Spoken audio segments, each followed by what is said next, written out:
আসসালামু আলাইকুম গাইস। হঠাৎ করে আজকে মনে হলো যে একটু বাজারে যাব, তো ঠাস করে অটোতে উঠে পড়লাম। অটোতে ওঠার পর অটোওয়ালা এমন জোরে ছাড়ছে, বাইরে বলতেছে ভাই আস্তে আস্তে চালান, আমার ভয় করতেছে। তারপরও ভাই জোরে জোরে চলাইতেছে। যাই হোক, এখন করার কিছু নাই, ড্রাইভার পাকা আছে। চলে গেলাম বাজারে। বাজারে আসতে আসতে আসতে আসতে যাইতে যাইতে কি সামনে কি জ্যাম ভাই, আর কয়েন না। লাস্ট আইসা নামলাম এক দোকানের সামনে। তো পরিবেশটা খুবই ভালো লাগছিল। হাইটে হাইটে একটু সামনের দিকে যাচ্ছি। স্যারের মোবাইলে একটু প্রবলেম, একটু মোবাইলটা ঠিক করতে হবে। ঠিক বলতে একটু গরিলা গ্লাস লাগাইতে হবে। গ্লাসটা প্রবলেম, তো পরে একটা নতুন গ্লাস লাগাইলাম। সামনে দেখি যে বড় বড় পানের আড়ত। এত পান, পান খায়া লাল করে ফেলাইতাম ঠোঁট। ঠোঁট না, সরি, হ্যাঁ ঠোঁটই তো লাল করে মানুষ পান খায়।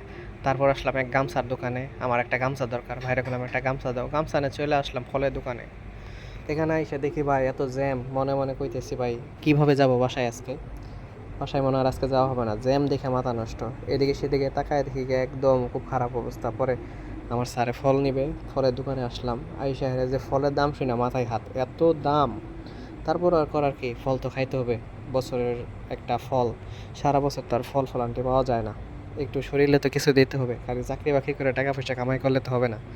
পরে 2-3 কেজি ফল নিয়ে নিলাম। আম নিয়ে নিলাম হাড়িভাঙ্গা।